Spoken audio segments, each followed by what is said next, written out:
Sí, vamos a partir en comité con el objetivo de continuar con las exposiciones del proyecto del Sistema Nacional de Protección Ciudadana. Había una continuación. Me estoy escuchando en todo. Ya, de la Fundación Paz Ciudadana. Entonces le ofrezco la palabra al director ejecutivo, don Daniel Johnson, y luego seguimos con el Instituto Libertad y Desarrollo en sus 35 años. Tiene la palabra don Daniel. Muchas gracias, presidente. Estoy tratando de compartir, está compartiendo. Llegó el rey. Bien. Les pido por favor de pie. En nombre de Dios y de la patria vamos a dar inicio a la Comisión de Seguridad Pública del Senado y por lo tanto, cuenta, señor secretario. Muchas gracias, señor presidente. Hay una breve cuenta. En primer lugar, el gobierno ha hecho presente la urgencia, calificándola de suma el 25 de noviembre pasado a dos proyectos. El proyecto de ley que modifica diversos cuerpos legales con el objeto de modernizar el sistema de incentivos, extender la carrera a los futuros ingresos a Carabineros de Chile y establecer herramientas de gestión de la planta. Y también al proyecto de ley que crea el Sistema Nacional de Protección Ciudadana y modifica los cuerpos legales que indica, que es el que tenemos en tabla el día de hoy. En segundo lugar, con fecha 19 de noviembre, la Sala acordó que el proyecto de ley en primer trámite constitucional iniciado en moción de los honorables senadores señores Chaguán, señora Aravena y señores Galilea, Kuchel y Piu, que modifica la ley 18.290 de tránsito con el objeto de exceptuar de la obligación de informar que indica, tratándose de placa patente de vehículo de las Fuerzas de Orden y Seguridad Pública, boletín 16.804-15, sea conocido por la Comisión de Seguridad Pública, en lugar de la Comisión de Transporte y Telecomunicaciones, que fue su primera destinación. Eso es todo en materia de cuenta, señor presidente. Gracias, señor secretario. En relación a la cuenta, puntos varios. Quisiera solicitar el acuerdo de la comisión, si al término de la exposición del Instituto Libertad podemos votar en general este proyecto del Sistema Nacional de Protección. No, una pregunta, ¿no van a haber más organizaciones? ¿No hay más organizaciones que quieran venir? No hay más peticiones ya. formuladas a la Secretaría, señor senador. Pero igual eso podemos dar un espacio en la discusión en particular. Ok, gracias, presidente. Bien, entonces le ofrezco la palabra a don Daniel Johnson. Muchas gracias, presidente. Bueno, agradecer nuevamente la invitación a esta comisión. Evidentemente nosotros estamos muy felices de estar aquí porque consideramos que es un proyecto de suma importancia a nivel nacional y hemos tratado de colaborar en esta gestión desde hace varios años ya, en distintas etapas del proceso de formulación de este proyecto de ley y de distintas iniciativas que entiendo que dieron curso a que esto se esté materializando. La sesión pasada habíamos alcanzado a presentar algo, entonces voy a pasar muy rápido a esas láminas y vamos a ir a las láminas complementarias. Yo había mandado una presentación, pero hicimos algunas modificaciones también en esa presentación, incorporando cosas nuevas que han aparecido en estos últimos días. Algo habíamos hablado de la historia internacional, pero pasando rápido podemos dar cuenta que Chile está inmerso en una evolución de los sistemas de atención de emergencia y si bien tuvo un inicio temprano, en el tiempo se ha quedado rezagado y el desarrollo que ha habido en otros países de los sistemas de atención de emergencia ha sido mucho más rápido y por lo tanto es imperioso ponerse al día. No es el primer intento de esta ley, si bien no había sido materia de ley, hay que tener en cuenta otros proyectos que fracasaron en Chile para hacer los aprendizajes y uno de ellos es el Maule 100, que se implementó en el año 2009, justo antes del terremoto en la región del Maule, y justamente por no considerar aspectos de coordinación interinstitucional que son fundamentales para este proyecto, creemos que esa fue la principal causa de que no fue efectivo. Después, las 150 propuestas por la seguridad del año 2018, ya quedó en la propuesta 61 y 62 este sistema integrado de atención de emergencia, se le llamaba en ese minuto. Después se hizo el estudio del piloto, que ya lo hicimos llegar, en que participamos nosotros como Fundación Paz Ciudadana, y la ley que crea el Ministerio de Seguridad del 2024 incluye la formulación de este proyecto de ley del Sistema Nacional de Protección Ciudadana que se presentó ahora hace algunas semanas y que es la razón de discusión de hoy. Esta lámina ya la habíamos visto, pero ustedes conocen muy bien cómo está funcionando el sistema hoy día. El sistema no es integrado, es el ciudadano el que decide a quién tiene que llamar en función de la necesidad que tiene, al 131, al 132 y al 133. Y en resumen, el gran problema que tenemos hoy día es que la atención de cada institución es diferente. Los sistemas que tienen para atender cada institución, del ABC, ambulancia, bomberos, el SAMU, bomberos y carabineros, son distintas.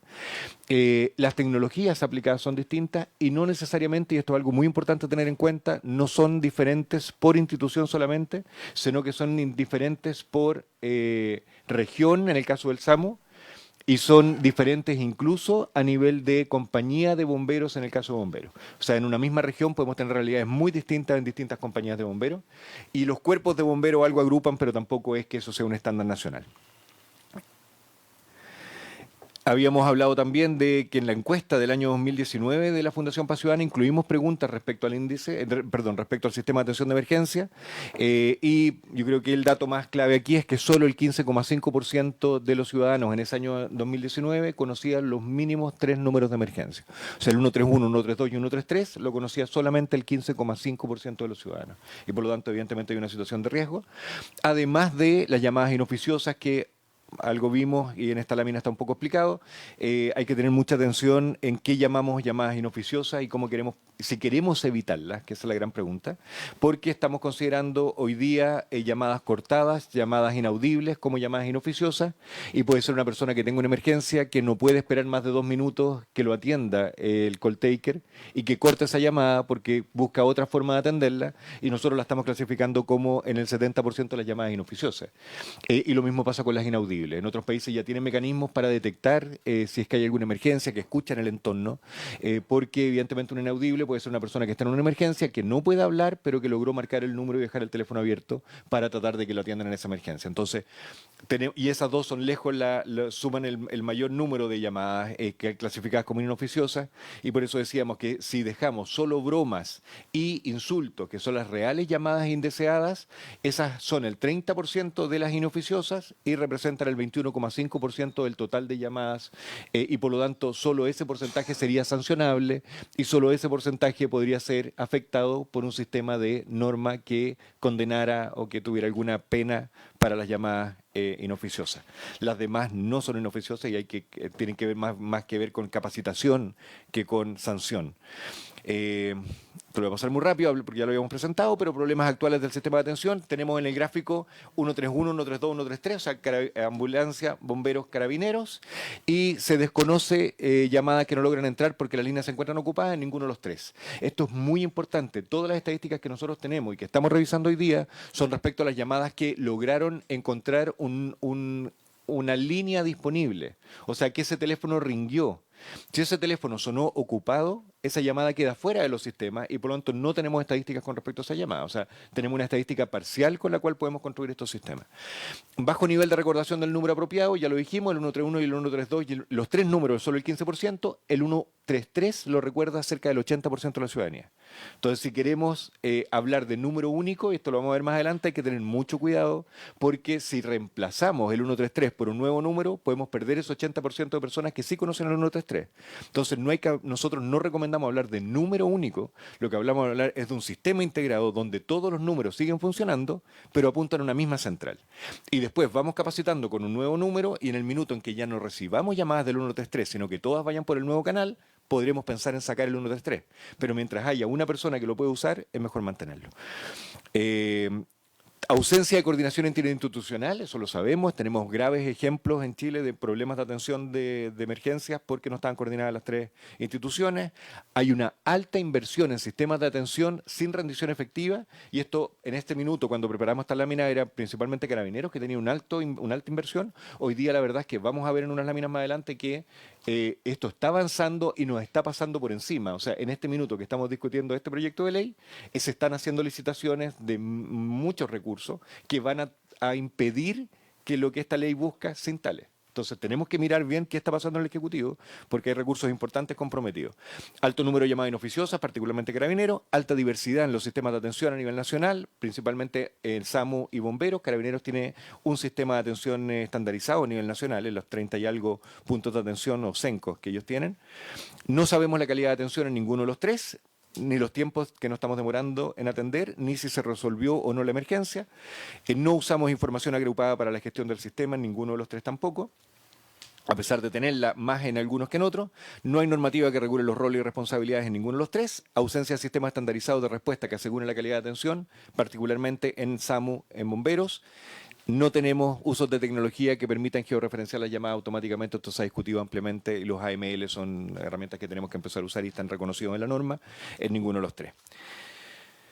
Esto lo voy a pasar, ya lo vimos la semana pasada, hace 2 semanas, así que lo voy a pasar rápido. Lo que nosotros proponíamos es un punto de atención de emergencia centralizado, o sea, que todos los números de teléfono estén redireccionados a un mismo sistema, que haya un call taker único que reciba la llamada y que él derive a el despachador de recursos que sea diferenciado por las tres instituciones.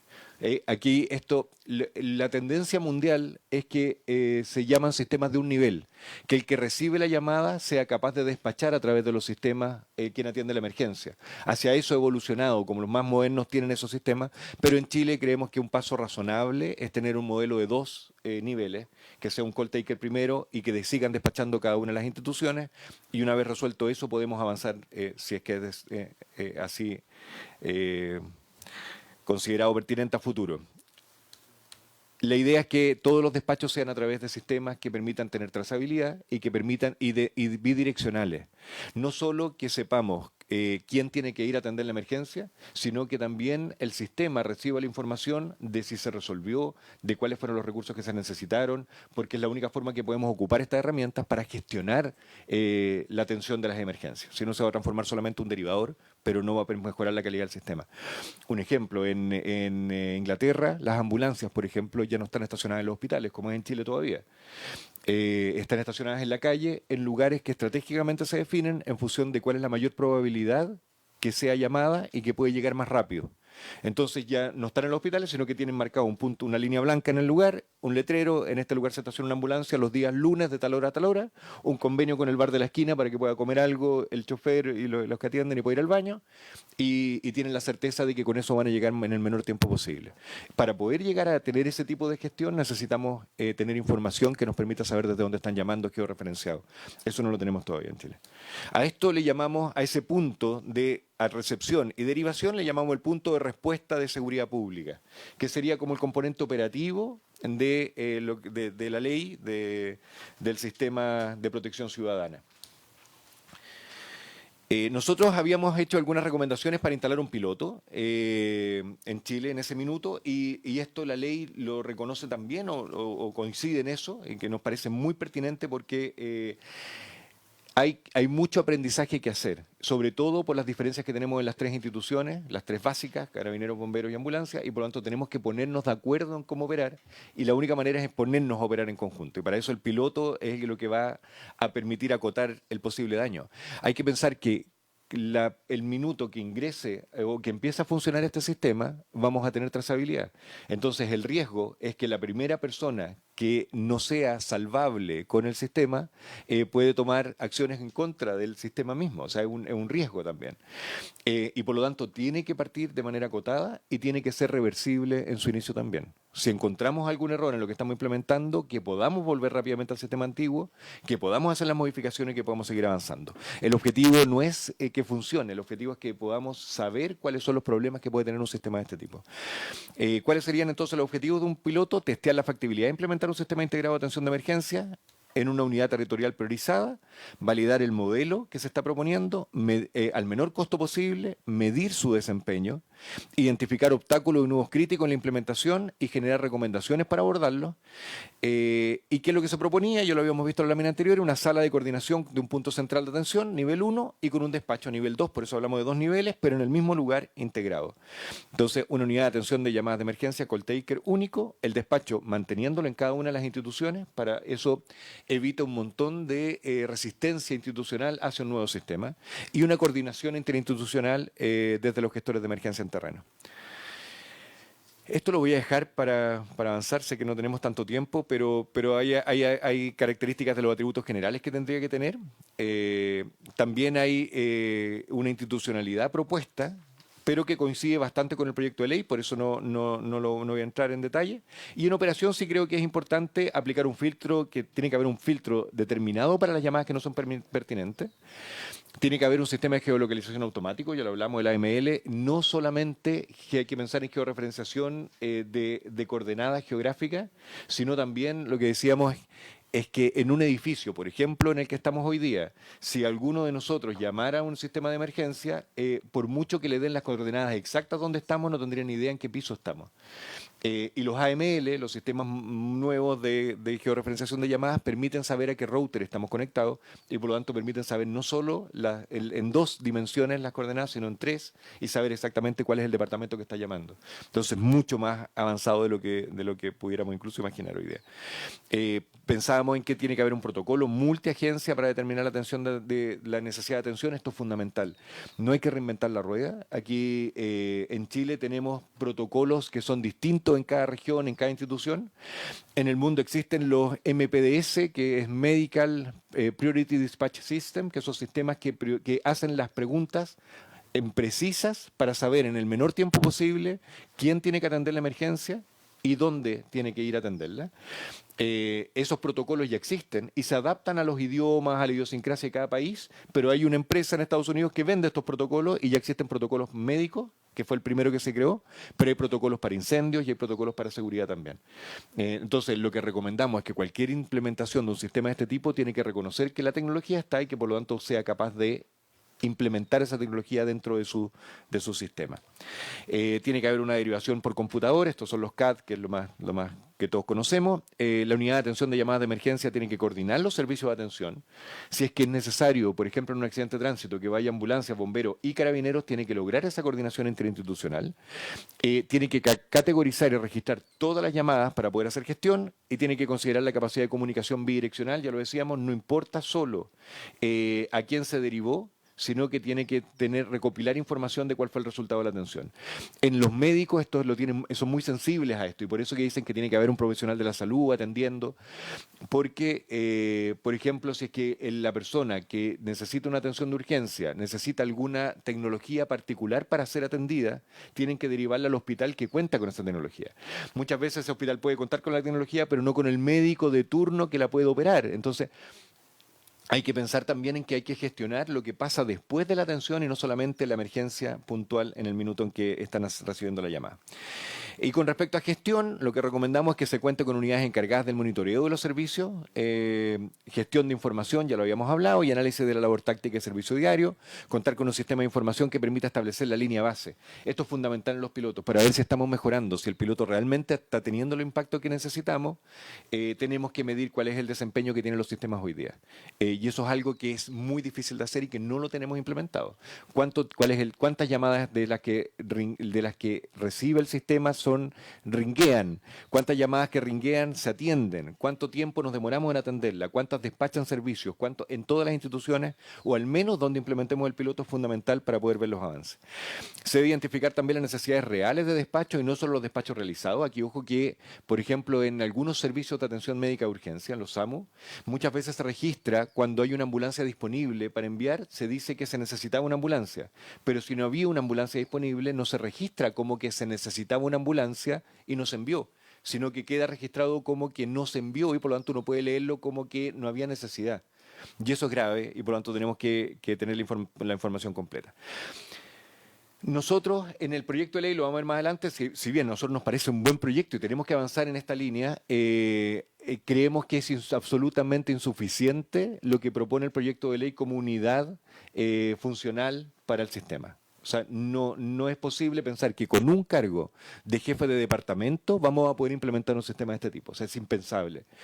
Y lo que nosotros habíamos propuesto en el documento que les hicimos llegar era al menos una estructura de implementación del piloto, esto solo para el piloto, pero que tiene que haber un director o un coordinador, tiene que haber asesores de cada una de las instituciones del ABC, tiene que haber un secretario o secretaria que vea la gestión administrativa, pero tiene que haber 5 profesiones claramente definidas: abogado, y ojalá administrativista, para que vea cuáles son los compromisos institucionales que tienen que asumir todos los que atienden. Tiene que haber un médico urgenciólogo para poder entender cómo se atienden las emergencias de salud. Tiene que haber un ingeniero de tecnologías de la información, porque estos sistemas están montados sobre sistemas informáticos que son no extremadamente complejos, pero que tienen complejidad y que por lo tanto tenemos que tener un experto ahí. Alguien que pueda medir cuál es el desempeño, si no el piloto no va a servir para nada, y por eso un sociólogo o un profesional de las ciencias sociales que pueda medir los impactos que está teniendo es fundamental, y esto tiene que comunicarse correctamente y por lo tanto un periodista no lo podemos descuidar. Tiene que haber una gestión de la comunicación, tanto a la ciudadanía como a las instituciones participantes. Entonces creemos que esto es reduciendo al mínimo lo que uno pudiera pensar que es responsable, sería esta estructura de al menos 7 personas en estas funciones. O sea, lo que hoy día está en la ley, la verdad, no va a ser capaz de llevar adelante un proceso de este tipo. Después, dentro de los centros de despacho, tiene una estructura distinta. Ahí hay un coordinador del punto de respuesta de seguridad pública, como le llamamos nosotros, pero sería el del centro de despacho. Un apoyo administrativo, tienen que estar un supervisor de los call takers y los despachadores. Esa es la estructura básica. Y esto es bien estándar en el mundo, los centros de atención tienen esta estructura. ¿Qué tenemos hoy día? Y esto queremos recalcarlo porque le decía al principio, esto no está detenido, está avanzando, y el problema es que está avanzando rápido y está bloqueando la posibilidad de hacer cambios. Hoy día tenemos, entre otras cosas, el SAMU está en una licitación hoy día que la hizo no me quiero equivocar, la Subsecretaría de Servicios Asistenciales, creo que, de Redes Asistenciales. Y lo que está pidiendo es servicios de red del Ministerio de Salud, pero también está bajando, o sea, a nivel de comunicación, cómo se reciben las llamadas, y también está bajando a un nuevo marco tecnológico para atenderlas. Incluso el proyecto habla de un CAD ya.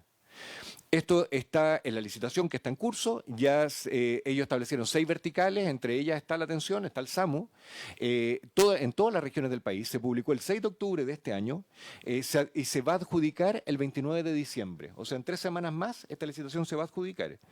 Es por $212 millones, por 5.320.000 UF. Ese es el monto de la licitación.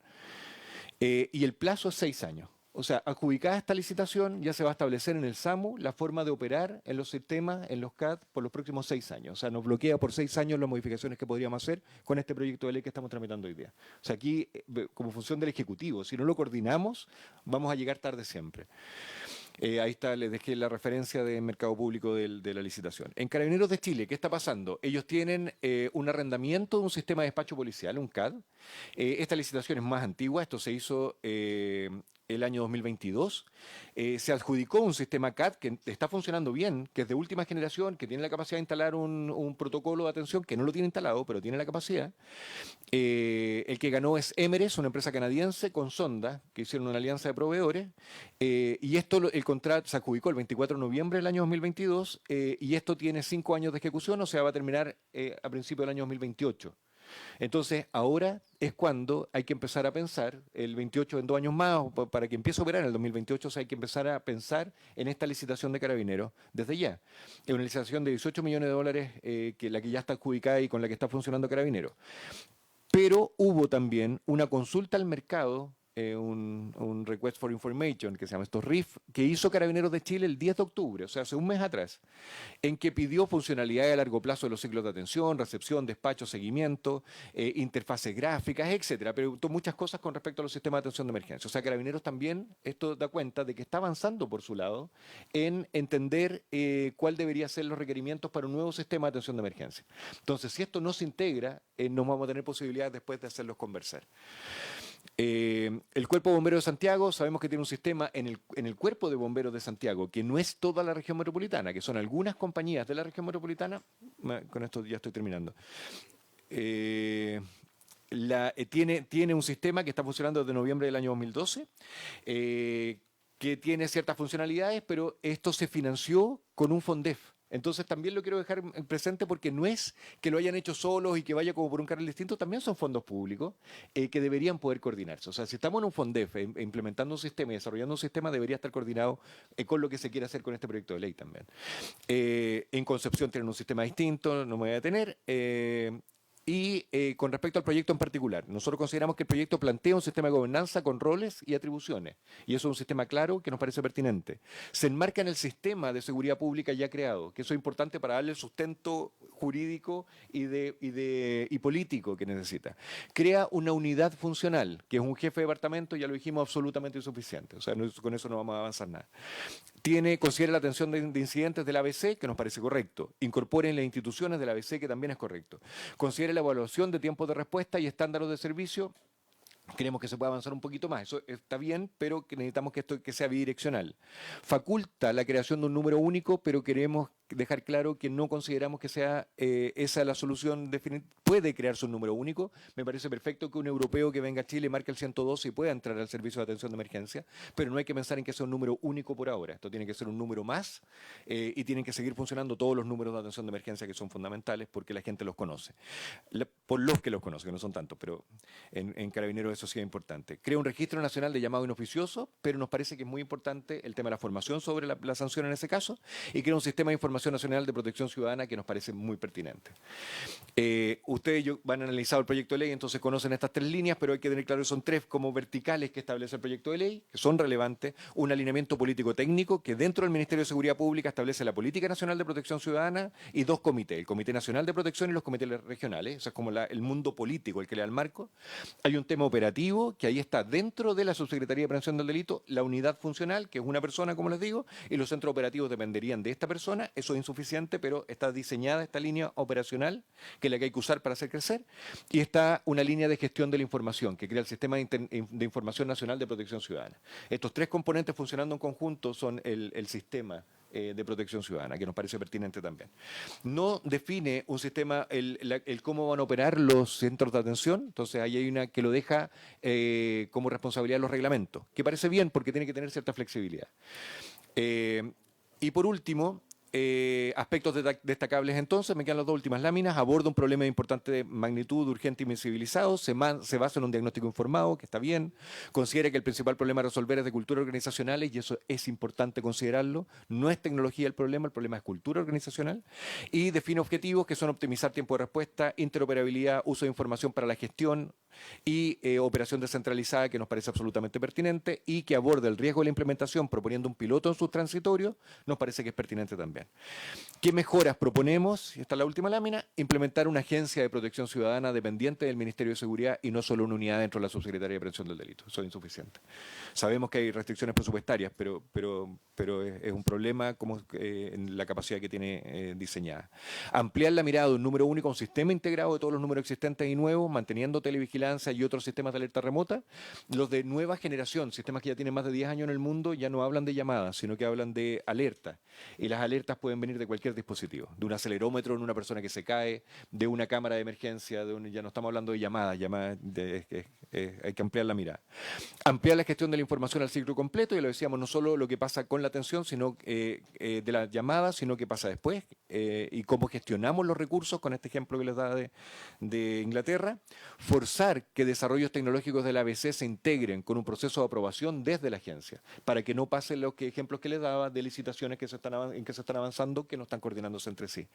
Y incorporar el sistema de formación asociado al SINAPROC, especialmente en niños, niñas y adolescentes. Lo que hacen los sistemas de atención de emergencia en el mundo en general es que llevan a los colegios a ver lo que están haciendo para que aprendan por qué la gravedad que tiene hacer una llamada de broma o cualquier cosa, más que establecer sanciones, porque las que han establecido sanciones la verdad es que no han tenido ningún impacto. Utilizar los sistemas ya adquiridos, ya en funcionamiento. CENCO de Carabineros tiene un sistema desarrollado, entonces parece razonable evaluar el implementar en ese sistema las otras instituciones y no algo nuevo. Y por último, establecer objetivos en el piloto de mayor claridad, que sea para testear el funcionamiento, definir los roles específicos de cada institución, probar la gobernanza y la coordinación, medir resultados y impacto. volver atrás y recomendar todas las veces que sea necesario, porque el piloto es el que nos tiene que permitir aprender, equivocándonos barato y no implementarlo en completo de una sola vez. Eso es lo que tenía preparado, presidente. Muchas gracias. Muchas gracias, senador Castro. Sí, presidente, le quisiera sugerir que pudiéramos aprobar en general, votar ahora en general y continuar, ya que me corresponde salir de la comisión en este momento, si fuera factible, por favor, presidente. ¿Está de acuerdo la comisión? Pida la votación. Que votemos al tiro y damos la palabra si es que hay que consultar. Pida la votación. Gracias, presidente. Senador Castro, ¿cómo vota usted? A favor. Gracias. Senadora Pascual, ¿cómo vota usted? A favor. Gracias. Senador Piu. Tal como se ha señalado por la importancia que tiene y la urgencia, voto a favor, señor presidente, por esta buena idea. Gracias. Y senador Moreira, ¿cómo Voto a favor. Gracias. Y señor presidente, A favor. bien, por 5 votos a favor, ninguno en contra, quedaría aprobado en general la iniciativa. Queda pendiente luego fijar eso. Quedaría pendiente eso. Sí. Consultas. Se ofrece la palabra a los señores senadores. Senador Pío. Muchas gracias, presidente. El valorar la exposición de la Fundación Paz Ciudadana por la experiencia que tienen. Efectivamente, él señala puntos que son importantes revisar, que es la estructura, los roles, cuántas personas. Esas 7 personas que se identificaron, a toda luz parece muy claro. El tema es dónde hacemos este piloto. Paz Ciudadana tiene mucha experiencia en todas las regiones. Obviamente, lo ideal sería que no fuera la región metropolitana para enfrentarnos a los desafíos propios del cambio cultural. En base a eso, si hay alguna recomendación de en qué lugar, por la complejidad, el tamaño, la naturaleza, sería bueno considerarlo para poder dar también una luz. Esto en atención a que se pidió al Ejecutivo cambiar en el informe financiero los flujos, de tal manera que no en el segundo año, sino que en el primer año se financia el piloto, que es una de las cosas que le pedimos al Ejecutivo. Esa consulta, presidente. Gracias. Senador Moreira. No, la verdad que siempre estamos legislando con buenas intenciones aquí. Porque en la práctica, como usted bien lo dice por su intermedio, presidente, hay muchas cosas que no van a poder ser factibles, sino que a un futuro, por decirlo así. Esto tiene mucha relación con coordinaciones y con recursos. Usted lo dije, quizás yo lo entendí mal. El nivel de ustedes de las encuestas es que no tienen nada del 131, el 132 y el 112 o los que sean. La gente no tiene idea. Aquí la gente todo se va al 133. Y si fortaleciéramos el 133 para todo esto, ¿no sería mejor? O sea, que el 133 quedara como el número y hubiera una capacidad ahí de atención de llamado, que el que recibe la llamada, dependiendo de lo que le esté diciendo, en forma inmediata pasa a otra operadora y que pueda coordinar con una ambulancia, dependiendo de lo que esté sucediendo para la persona. Porque yo creo que no va a dar resultado con tanto número, aunque eso pueda ser a largo plazo. Yo sé que hay muchas llamadas de mentiras, insultos, etcétera, etcétera. ¿Y por qué razón no tiene capacidad Carabineros de poder registrar esas llamadas y perseguirlas? Ahora, yo entiendo que para esto creo que es 1 minuto para poder captar la llamada. Pero yo soy partidario de verdad que esto lo agrupemos en una sola cosa. Pues la gente no sabe. ¿Qué hago? 133 nomás. Eso era solamente lo que quería comentario, presidente. Senadora Pascual. Sí, gracias, presidente. Yo quiero hacer un comentario general y después una solicitud. Lo primero es que yo quiero decir que la exposición de Paz Ciudadana coincide con lo que también nos plantearon quienes vinieron en representación de bomberos, de carabineros también, la primera vez que partimos viendo el estudio de este proyecto de ley en materia de hacer convivir al menos durante un tiempo un número único con los números de cada una de las instituciones, y esto precisamente por el cambio cultural, digamos, ¿no? Que eso implica, tanto en las personas como en las propias organizaciones también, digamos, ¿no? Y quiero destacarlo porque me parece que si nosotros no tenemos también, y lo digo independiente del proyecto de ley, pero campañas que efectivamente puedan controlar, porque a mí me parece, según las estadísticas que nos entrega Paz Ciudadana, que tenemos 4.300.000 y fracción llamadas inoficiosas, pero donde la cortada y la broma son casi 3 millones de llamadas, la de cortada y broma, si uno suma, o 2,5 millones, 1.360.000 más 1.273.000, es un poquito grave, para no hacer conciencia, digo yo, en materia de campañas públicas del bien y del uso bien hecho, digamos, de un teléfono de emergencia. No sé si me explico. Entonces creo que eso, pero eso es una cosa.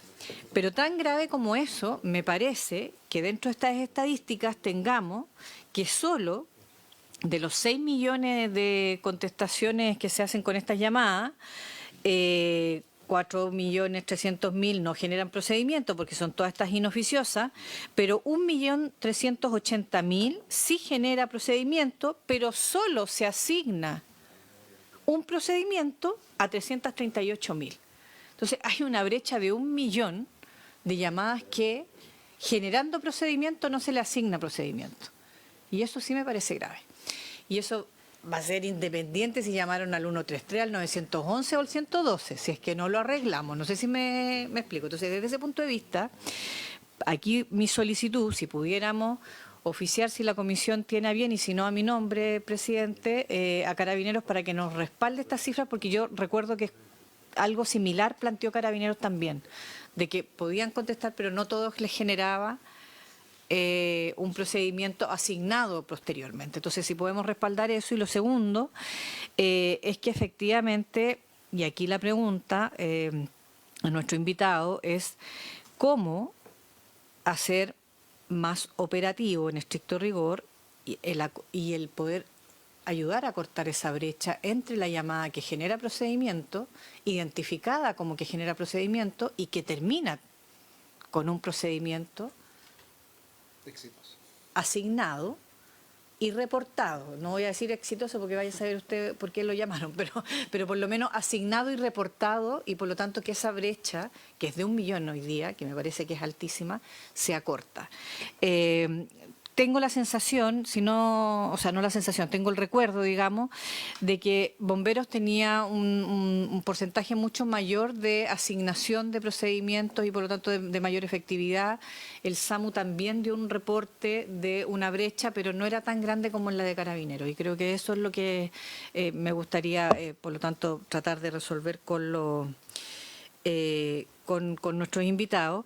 Y finalmente, consultar si, en este caso, en la misma información que se le pide a Carabineros, si la llamada que es identificada como inaudible, que aquí es casi 1 millón también, 968.000, es inaudible por la tecnología. ¿Por qué es inaudible? O sea, para saber cómo poder ayudar a resolver. Y la llamada de información, ¿qué tipo de información? ¿Lo puede resolver otro teléfono? ¿No lo puede resolver otro teléfono? No sé si creo que es muy importante también saber ese tipo de cosas. Gracias. Bien, quisiera pedir el acuerdo en relación a los oficios que ha solicitado la senadora Pascual para que sean asumidos como Comisión de Seguridad. ¿De acuerdo? Sí, mi única consulta es, ¿cuál es su mirada con respecto a este sistema nacional? ¿Es centralizado o descentralizado? ¿Es por región? Porque en general, cuando uno escucha a la senadora Pascual, habla de cifras globales, entonces a uno le gustaría saber las cifras regionales o comunales. Yo escuchaba parte de su presentación en donde claramente usted manifestaba tenemos que evaluar a qué hospital los vamos a llevar. Bueno, eso sucede en Santiago, ¿no? Porque a qué hospital lo va a llevar en alguna región del norte. Es el hospital. Entonces, yo creo que hay capacidades distintas que se tienen que focalizar. En general, yo estamos muy de acuerdo en que tiene que existir este Sistema Nacional de Protección en la medida que se regionaliza. Por la realidad de una región como Arica Parinacota no tiene nada que ver con la de Tarapacá. ¿Para qué decir con la de Magallanes? O con la de Puerto Montt. Entonces, desde esa quisiera escuchar su opinión en relación y le pediría si pudiéramos cerrar esto en 5 minutos para dar paso a la otra exposición. Muchas gracias, señor. Bueno, muchas gracias por las preguntas, senadores. Por su intermedio, presidente, las voy a tratar de responder en el mismo orden. Efectivamente, el piloto podría ser, la recomendación es hacerlo en una unidad territorial.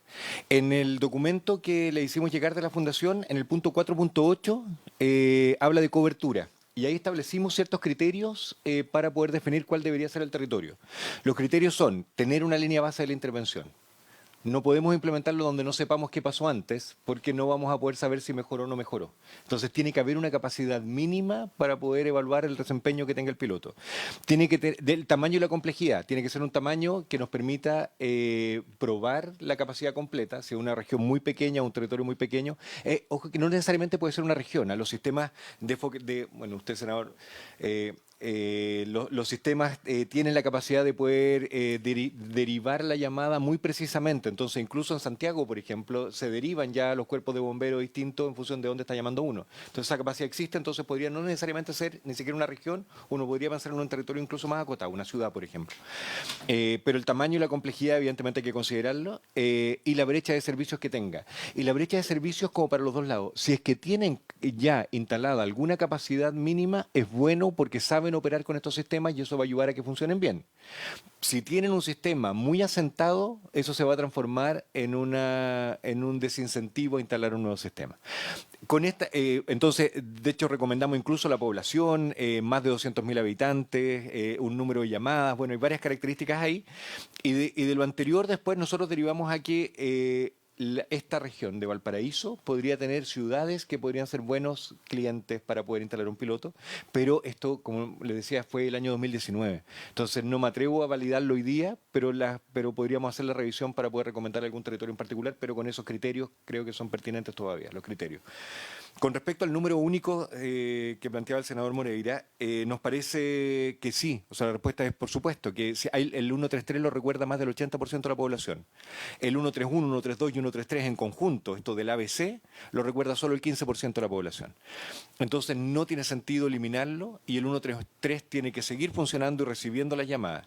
En paralelo uno puede hacer una campaña si quiere que se recuerde otro. Podría hacer la decisión perfectamente que el 133 agrupara todo y que ese fuera el que se mantuviera en el tiempo. Eso puede pasar también.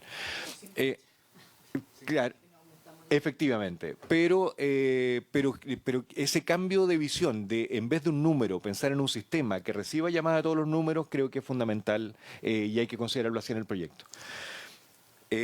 Con respecto a las llamadas inoficiosas, es clave el tema, por eso presenté esa lámina. Esa lámina está sacada tal cual de la información de Carabineros de Chile, Carabineros en cifras, lo saqué de la página web de ellos.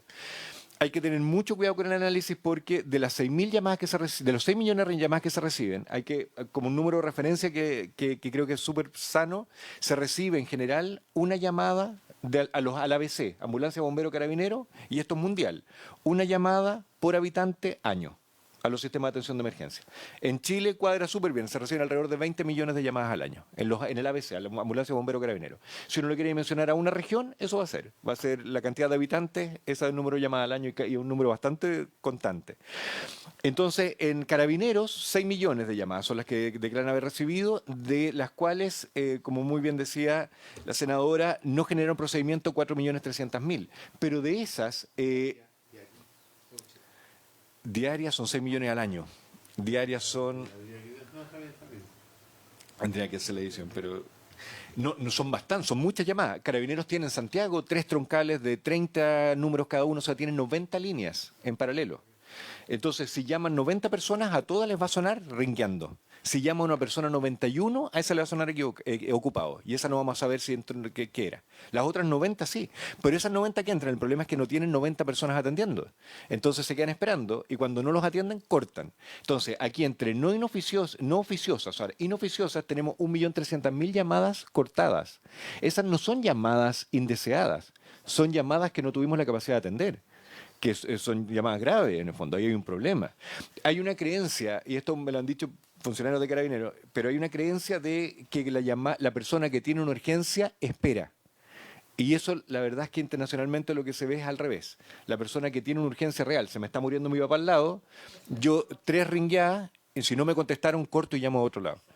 Entonces hay que tener mucha atención con las llamadas cortadas. Lo mismo pasa con las llamadas inaudibles, lo que se plantea. O sea, son llamadas que tenemos que tener sistemas porque puede ser una llamada de una urgencia en que la víctima no puede hablar con un servicio de emergencia, pero logró marcar y por lo tanto tenemos que atenderla también. Entonces ahí tenemos 900.000 más. O sea, ya son 2.200.000 de la clasificada como inoficiosa, o sea, la mitad, que en realidad tenemos que esforzarnos por atenderla. Y las demás son llamadas que hay que capacitar, porque tenemos por información 260.000, equivocadas 217.000, orientación 202.000. O sea, tenemos 600, casi 700.000 llamadas que tienen que ver con capacitar a la gente para que llame correctamente a los números, que no es sancionarlo, eso no había ninguna mala intención, se equivocaron de número y llamaron a otro lado. Y las que sí hay que sancionar son las bromas, 1.273.000, se reciben concentradas en los horarios de los recreos de los colegios. O sea, son niños de colegios que la verdad es que la sanción que le vamos a poder dar a esos niños es súper básica y por lo tanto capacitar es la solución. Y insulto, 21.000 es mínimo. O sea, los insultos la verdad es que hay que sancionarlos, pero son pocos. No está ahí el gran volumen.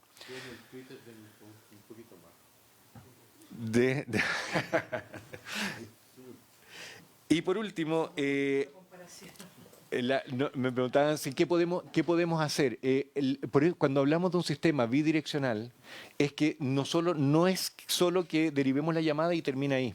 Hay que recibir la información de si fuimos capaces de atenderlo y cómo, porque eso nos va a permitir dimensionar los sistemas. Por eso que la Fundación Paz Ciudadana se metió en esto. Nosotros somos una fundación experta en seguridad, no en ambulancia, no en bomberos. ¿Pero por qué nos metemos? Porque consideramos que es una tremenda oportunidad para saber qué servicio le estamos dando en todos los aspectos de la ciudadanía y qué recursos tenemos para dar ese servicio.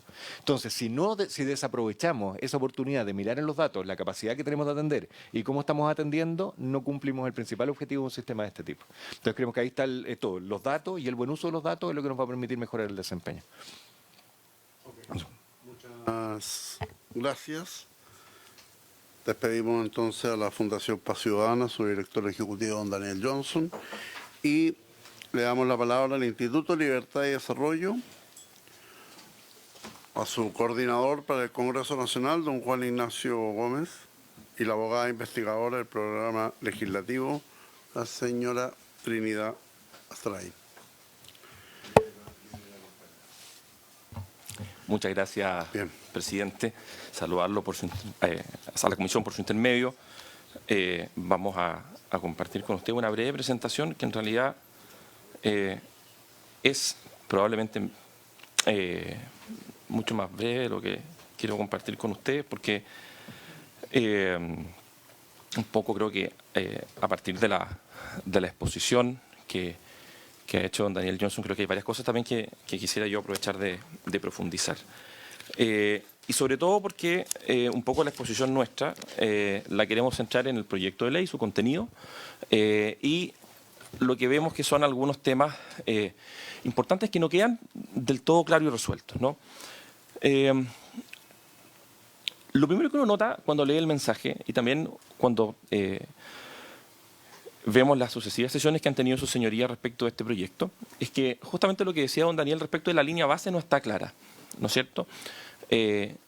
Nosotros entendemos que este fue un tema en el proyecto del Ministerio de Seguridad. Hay una norma permanente en el Ministerio de Seguridad al respecto, hay una disposición transitoria que mandataba a presentar este proyecto de ley, pero no sabemos por qué hay que hacerlo, ¿no es cierto? No tenemos una claridad de un problema preciso, ¿no? Salen varias cosas.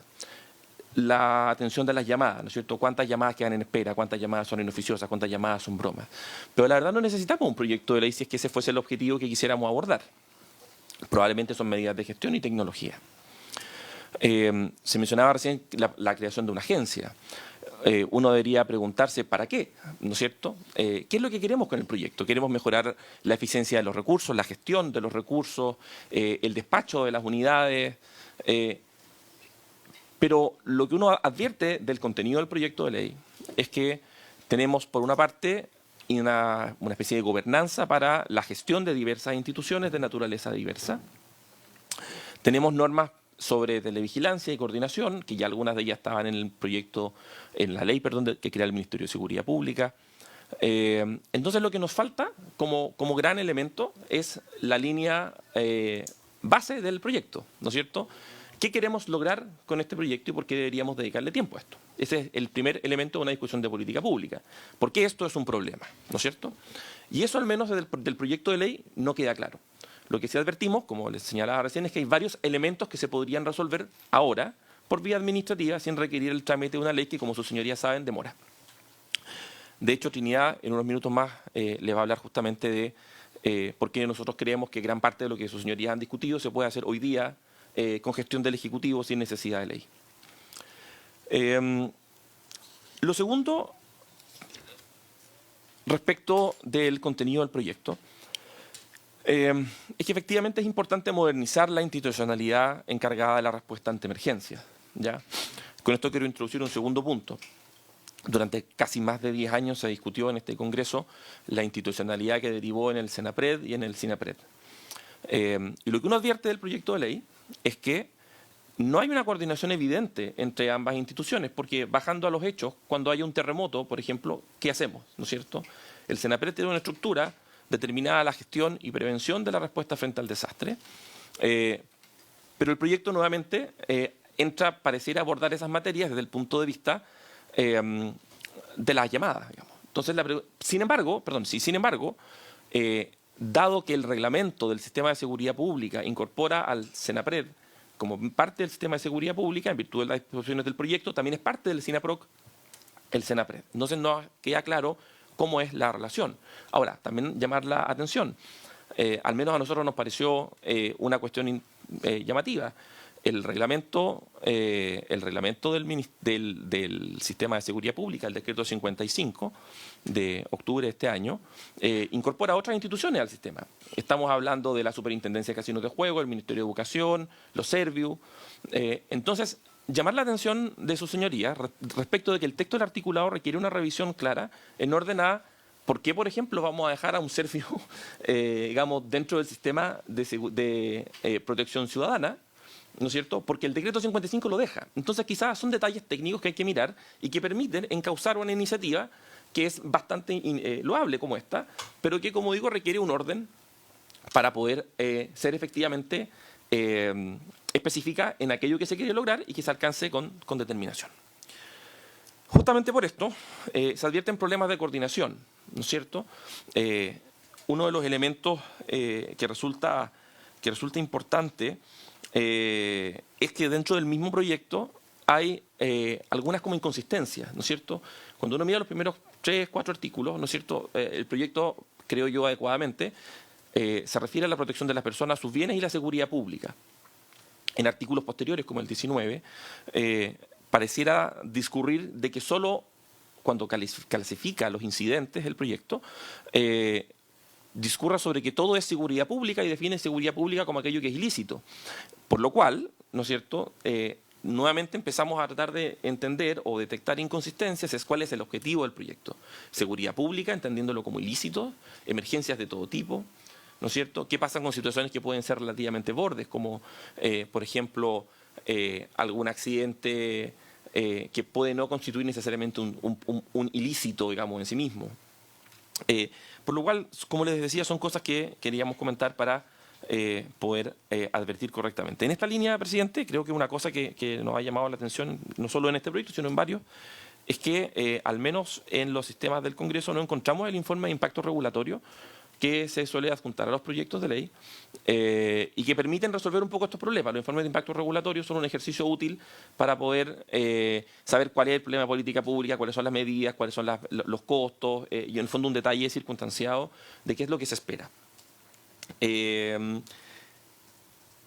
Por todo esto, la primera pregunta que quisiéramos, que creo va a ser como el tenor de nuestra exposición, dejarles preguntas para que sus señorías puedan, a partir de eso, tratar de mejorar la iniciativa, es qué se gana y qué se pierde con un proyecto como este. Porque efectivamente hoy día hay un sistema que funciona, ¿no es cierto? No tenemos en principio un diagnóstico claro de ese sistema, es un sistema disperso, es un sistema que, como decía don Daniel, efectivamente se sigue perfeccionando de manera asistemática, hay diversas licitaciones con diversos sistemas que probablemente se hacen respecto de las necesidades de cada servicio particularmente, ¿no es cierto? Porque probablemente los servicios de salud trabajan con un sistema distinto al de carabineros porque hacen cosas distintas. Entonces la pregunta es cómo los integramos de una manera no solo técnicamente adecuada, sino que también operacionalmente adecuada.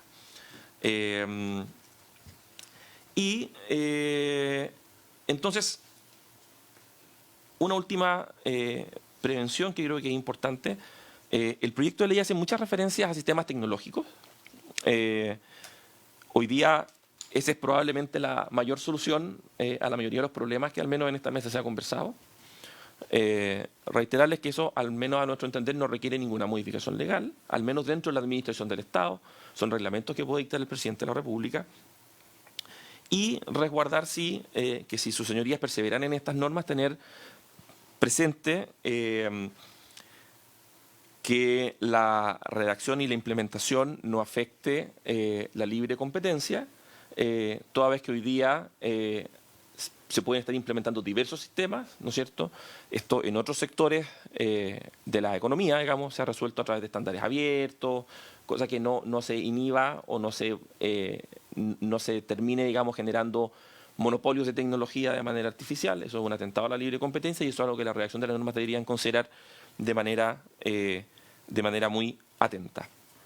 Dos consideraciones finales, presidente. Lo primero,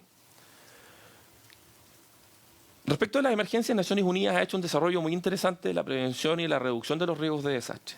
Por ejemplo, el marco de Sendai 2015-2030 tiene diversas medidas, propuestas de un alcance mucho más general, ¿no es cierto? Tiene que ver en general con disrupciones sociales y buscan evitar la pérdida de vidas y la pérdida de bienes, la pérdida de la economía, daños tecnológicos, en fin.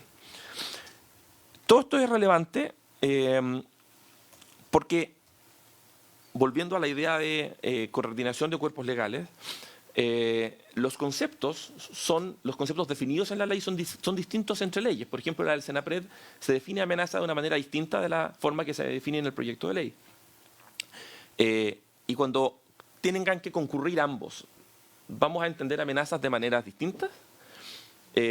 Entonces, esos son detalles que hay que observar para asegurarse que la coordinación, que puede estar declarada como norma, digamos, pero que ya lleva 40 años declarada como norma en la Ley General de Bases de la Administración del Estado, no por más decirlo se va a hacer, ¿no es cierto? Lo importante es derrotar las barreras culturales y normativas que evitan esa coordinación.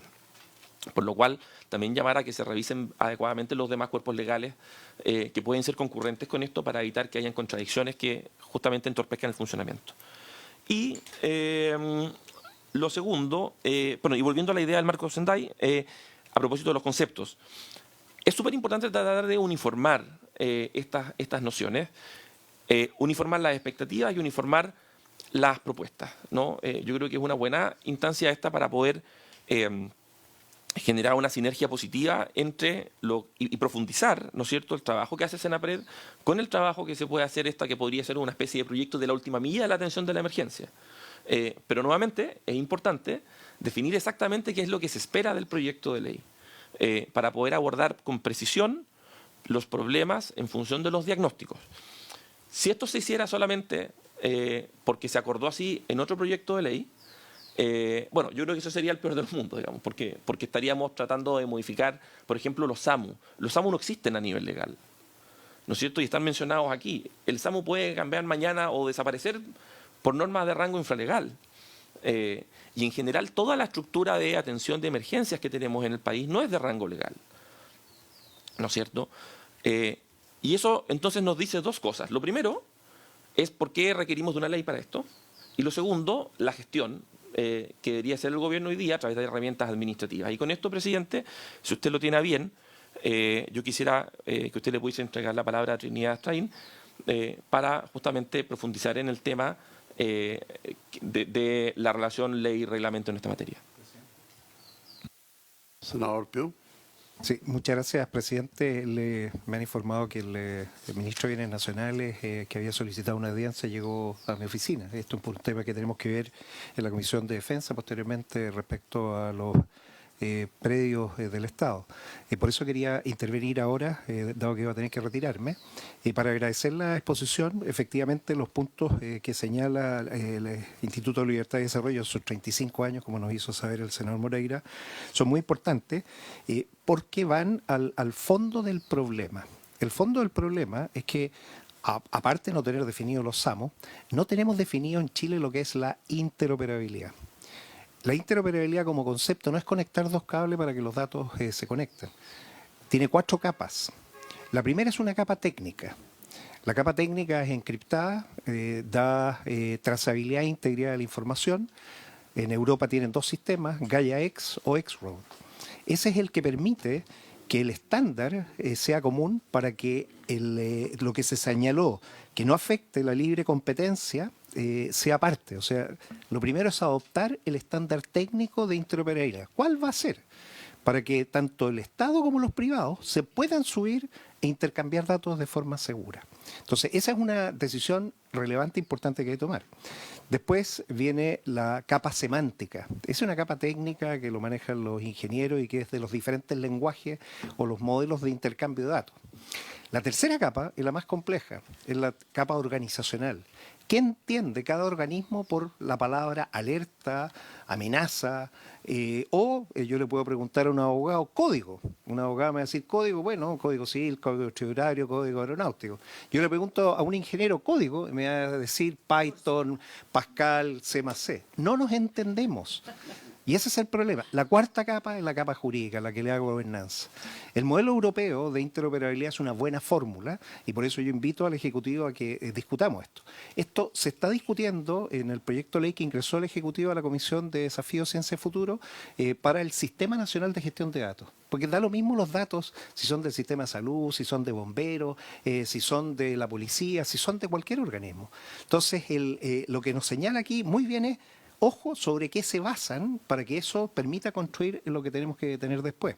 Y esta es la complejidad que tiene el proyecto de ley, o sea, permitir que los sistemas se integren. Habiendo dicho eso, voy a pedir que después nos puedan enviar todas las observaciones para que nosotros las podamos revisar y en base a eso preparar las indicaciones. Yo creo que es una muy buena fórmula, presidente.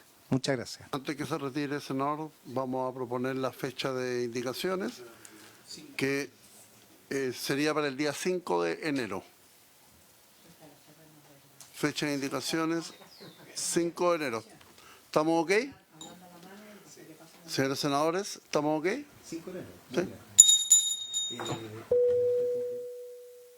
Tiene la palabra la señorita Trinidad Strain. Muchas gracias, presidente. Por su intermedio saludo a los miembros senadores de esta comisión y a todas las autoridades presentes. Quiero partir mi exposición, que va a hacer relación con los problemas de forma del proyecto, recordando el artículo 1 del Código Civil. Este artículo dice: la ley manda, prohíbe o permite. En este sentido, el artículo 63 de nuestra Constitución establece un listado taxativo de materias que deben ser reguladas por ley. Sin embargo, el contenido del proyecto del SINAPROC no encaja en ninguno de los 20 numerales de dicho artículo. Así, no crea derechos ni impone obligaciones sustantivas a particulares, no regula garantías constitucionales, no establece tipos penales ni sanciones, no interviene en materias tributarias, financieras o presupuestarias y no afecta la estructura o atribuciones esenciales de órganos del Estado. Por el contrario, su contenido consiste fundamentalmente en establecer un modelo de gestión. Así lo dice el artículo 1 del proyecto de ley en estudio, estableciendo definiciones generales, principios, lineamientos de gestión, mecanismos de coordinación interinstitucional y aspectos organizativos. Todos estos pueden ser regulados mediante y directamente vía potestad reglamentaria del Poder Ejecutivo, como muy bien mencionó por su intermedio presidente Juan Ignacio. En este tema resulta importante y pertinente para determinar si estamos frente a una materia de ley o no, aplicar el test que establece el Tribunal Constitucional en su sentencia 771, específicamente en el considerando 11, que define cuándo una norma cumple con el mandato de reserva legal.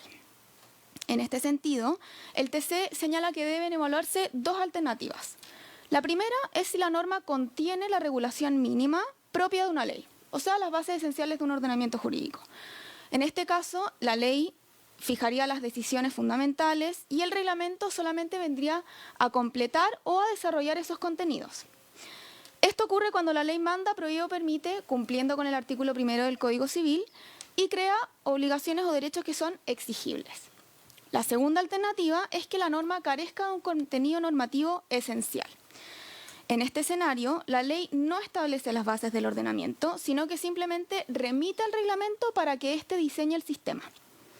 Según el TC, una ley, de acuerdo a esta segunda alternativa, configuraría una delegación indebida de la potestad legislativa, lo que resultaría contrario a la Constitución. Aplicando este criterio al SINAPROC, el proyecto cae efectivamente en el segundo supuesto. No se fijan las bases esenciales del sistema, no establece obligaciones ni derechos exigibles, define estructuras orgánicas de coordinación que pueden ser totalmente diseñadas vía reglamento y requiere además de reglamentos para determinar los funcionamientos, los estándares, protocolos, coordinación, etc. Además, surge otro riesgo al plasmar un sistema como este en un proyecto de ley o en una ley. La ley resulta rígida y esta rigidez plantea dificultades estructurales. La respuesta ante emergencias depende en gran medida de la tecnología que se aplique, ¿cierto?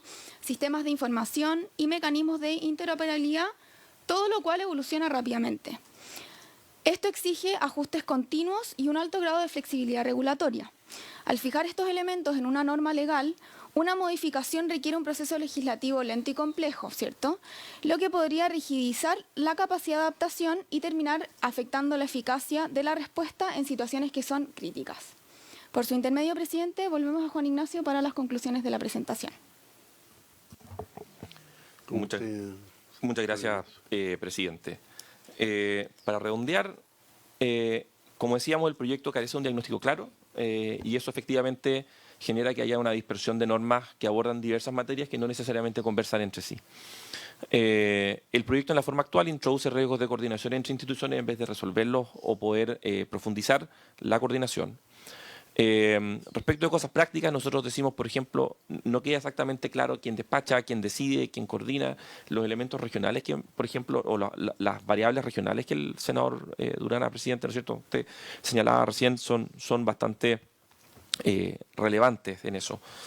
Respecto de un tema financiero, no me quiero detener simplemente en eso, pero para mencionarlo, nos llamaba la atención la relación entre el proyecto de ley y el informe financiero respecto del Centro Operativo de Protección Ciudadana piloto, ¿no es cierto?, que tiene un gasto bastante significativo, sobre todo el segundo año, ¿no?, $1.200.000 más o menos.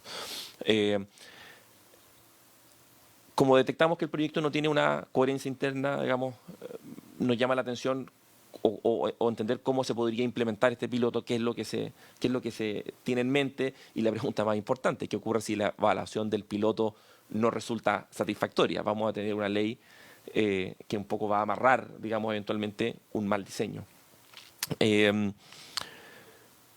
Además de eso, si bien el proyecto tiene algunos fraseos que parecen hacerse cargo de esto, no hay que olvidarse que también forman parte del sistema de seguridad pública y, por tanto, el SINAPROC, las municipalidades y el Ministerio Público.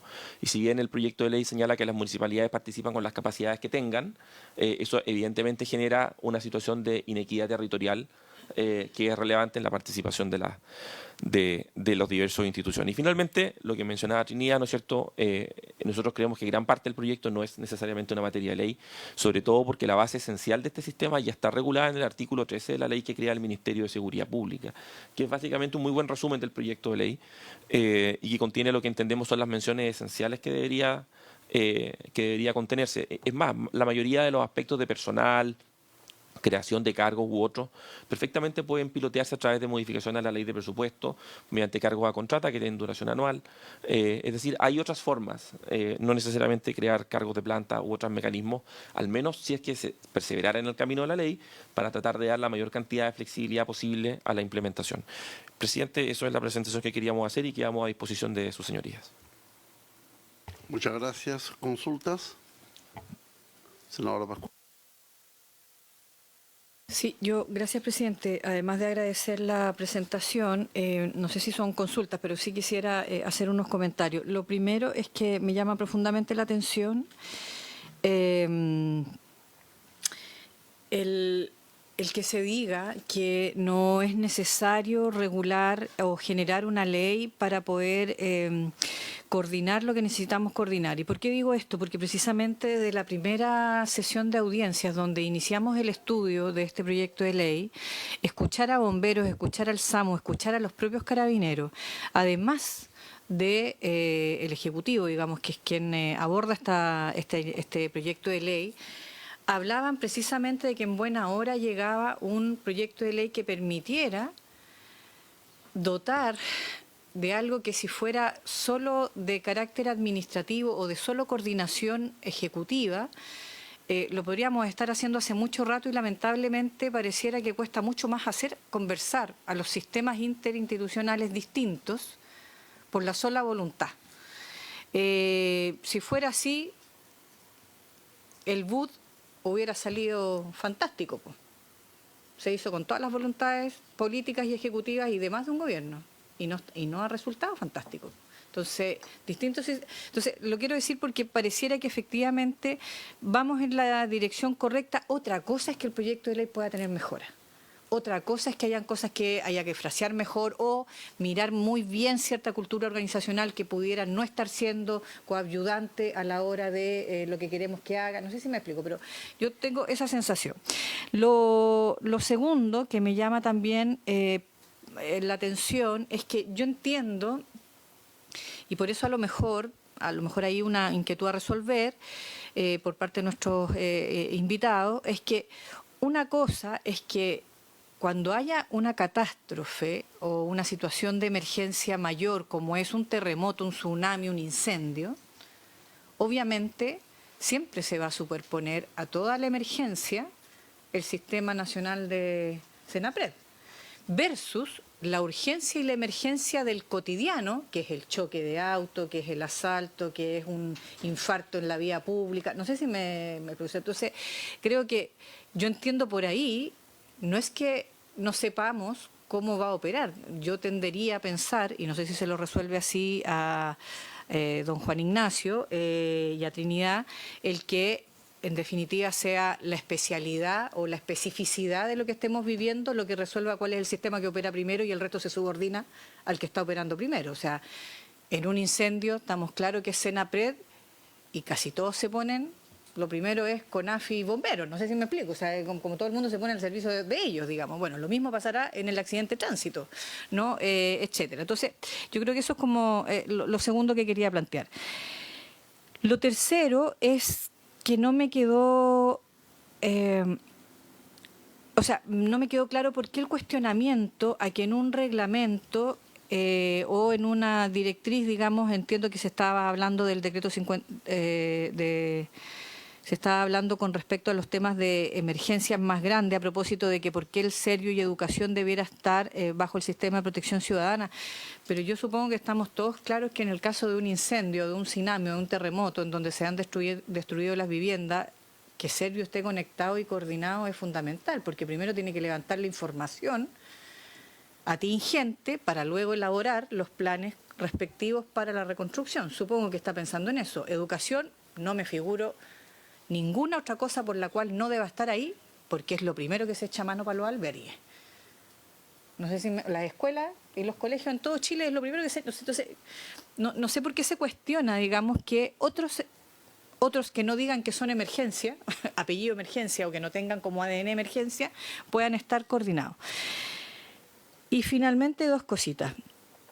No entendí qué parte del proyecto de ley podría atentar contra la libre competencia. ¿Usted está pensando en el ámbito del SAMU, ambulancia y las ambulancias privadas? ¿En qué está pensando? ¿Cuál es el atentado a la libre competencia? Y por último, yo entiendo y pudiera estar de acuerdo, digamos, que me parecería más importante que el proyecto de ley fijara todo el sistema y todas las articulaciones antes necesariamente que abordar si necesita una jefatura como está puesto hoy día, o la estructura que nos planteaba Daniel Johnson como sugerencia. O sea, a lo mejor el tema del personal puede ser lo último, pero sí creo que no sé si se destaca y se puede rescatar de la presentación de Juan Ignacio y Trinidad la posibilidad de tener a bien de que efectivamente tiene que existir este sistema de coordinación. Porque hoy día lo que la gente realmente reclama es que se cuelga el teléfono de Carabinero y no llegan. Lo que realmente reclama es que cuando llega primero los municipios antes que los otros actores de la emergencia que están llamando. Entonces, necesitan más presencia, efectivamente, del sistema de políticas públicas en este ámbito. Entonces, no logro, por eso insisto, y vuelvo a lo primero, no logro visualizar por qué estaría mal generar una ley en este ámbito. Gracias, presidente. ¿Consultas?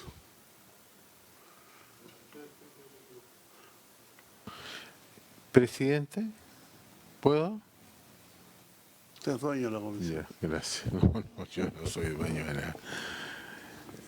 No, lo que yo quiero decir, de verdad, a mí me preocupa, pero uno no se va a abstener de poder aprobar estas cosas porque son útiles, son importantes y nos ponen a la vanguardia. Pero siempre me encuentro yo los recursos. Esta cosa es una cuestión con recursos y esos recursos no los tenemos, la cantidad. Entonces, tampoco se trata de crear burocracia. Nosotros como país no podemos pretender lo que otros países hacen. Podemos tener ideas de cómo hacerlo, pero no podemos competir con Estados Unidos y con Europa, porque no tenemos los recursos, no tenemos las capacidades. Entonces, ¿por qué no hacerlo mejor con lo que tenemos? Y en la medida que podamos tener mayores recursos, bueno, avanzar. Porque la verdad que aquí estamos creando, no solamente en esta comisión, una serie de organismos para distintas atenciones de la sociedad. Entonces a mí un poco me preocupa y ¿por qué tan tajante el Instituto de Libertad y Desarrollo en esta materia? Gran consulta, senador. Don Juan Ignacio Gómez, para que pueda dar la respuesta y terminamos. Tiene la palabra. Muchas gracias, presidente. Yo creo, presidente, que la pregunta que nos hacía recién el senador Moreira es una buena forma de partir en la respuesta, sobre todo de la senadora Pascual. Nosotros creemos que no estamos en contra de esto, al contrario, por favor que eso no se malinterprete. Bueno, es que son objeciones a la forma, ¿no es cierto? Son cosas de forma. ¿Por qué? Porque creemos que esto se puede hacer o se puede empezar a hacer hoy día a través de modificaciones reglamentarias o de normas de rango infralegal que puede dictar el gobierno sin necesidad de una ley. Como sus señorías aprobaron, y este Congreso también aprobó, el proyecto de ley del Ministerio de Seguridad Pública, que tiene una norma permanente sobre esta materia, que es el artículo 13. Sus señorías, no es necesario que estén legislando de los estándares técnicos que ocupan los organismos de la administración del Estado, porque eso está regulado en otras leyes. La ley de transformación digital, que modificó la de procedimiento administrativo, tiene normas de esta materia. Lo que mencionaba el senador Piu de la ley de gobernanza de datos, que son de alcance mucho más general, tiene normas sobre esa materia. Y por lo demás, hoy día, el ejercicio, digamos, de las potestades que tienen los mismos jefes de servicio a través de la coordinación que está señalada hace más de 40 años en la ley de bases generales de administración del Estado, dan cuenta, ¿no es cierto?, de que hay muchas cosas que se pueden hacer y que pareciera que muchas veces se aborda a través de ley sin aprovechar los recursos que están hoy día dados. Yo, como les decía, los SAMU no los creó una ley, digamos, se hicieron, digamos, ¿no? Se dispusieron los recursos, se compraron las ambulancias, se implementaron los sistemas, se piloteó y se empezó a implementar. Entonces la pregunta que les planteamos es, ¿por qué no motivamos la discusión a que se empiecen a hacer las cosas? No a que sigamos como pensando cuál es la estructura. Las estructuras, presidente, se pueden determinar por los jefes de servicio. Quizá si hay una necesidad específica de crear un organismo rector, bueno, eso probablemente requiere ley. Pero la discusión cambia. Porque efectivamente, y aquí quisiera entrar a lo que preguntaba la senadora Pascual por su intermedio, ella muy bien decía que lo que decía la gente es, no nos contestan el teléfono.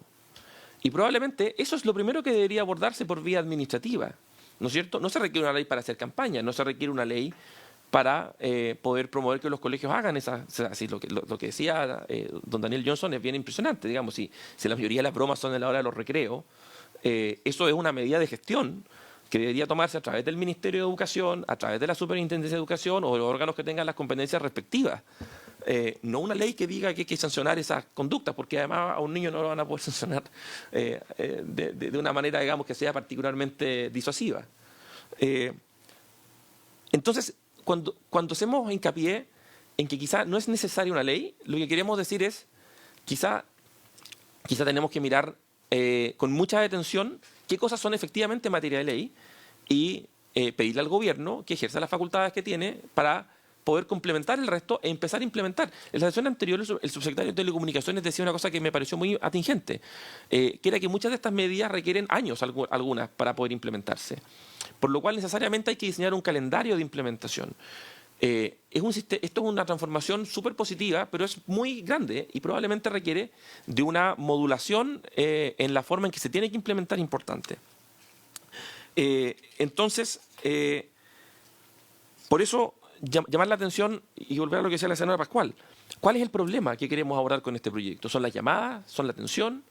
Teniendo claro cuál es el problema, ¿no es cierto?, podemos determinar la solución más óptima. Y un poco lo que queremos advertir es que el proyecto de ley no es del todo claro en cuál es el problema y, por tanto, no es del todo claro en cuál es la solución específica. Respecto a la ley de competencia, simplemente llamar la atención de que probablemente al fraseo de los artículos hay que agregarle de que tienen que ser estándares abiertos y que en consonancia con el decreto de ley 211, que en el fondo la asignación de un estándar no implique una especie de monopolio legal para algún proveedor en específico, digamos. Y finalmente, respecto de las coordinaciones con el Senapred, Sinaproc, bueno, yo creo que la misma senadora Pascual también hizo una observación muy precisa en los ejemplos que daba, porque efectivamente la pregunta es si este es un proyecto que está orientado al micromanagement de la emergencia o a la gestión, ¿no es cierto? Y eso no queda del todo claro. Es importante aclararlo en el proyecto de todas maneras. De manera tal que la especificidad de la situación hoy día está dada por los manuales que tienen los servicios, que determinan qué hacer en caso de qué cosa. Cuando el problema es que ese sistema, digamos, se altera cuando uno introduce la ley y asigna competencias, porque hay que volver a reescribir los manuales y la pregunta es, y ahí es donde dejamos una pregunta, si quizás la forma actual del proyecto, ¿no es cierto?, no requiere más claridad en la precisión de las funciones y atribuciones, de los objetivos, etcétera. Presidente, nosotros desde el Instituto tenemos la sensación, a través del seguimiento a proyectos de ley que hacemos, que muchas veces esta fe, este elemento cultural de nuestra fe ciega en la ley, enmascara problemas que son de gestión, no que son de ley, ¿no es cierto? La coordinación en un esquema administrativo de gobierno que es piramidal, digamos, y para administrar el Estado se requiere la voluntad del presidente de la República, digamos, cualquiera este sea. Eso no es un problema, y si esto no se ha podido hacer antes es porque no ha estado dentro de las prioridades del presidente de la República en el momento. Es que absolutamente, senadora.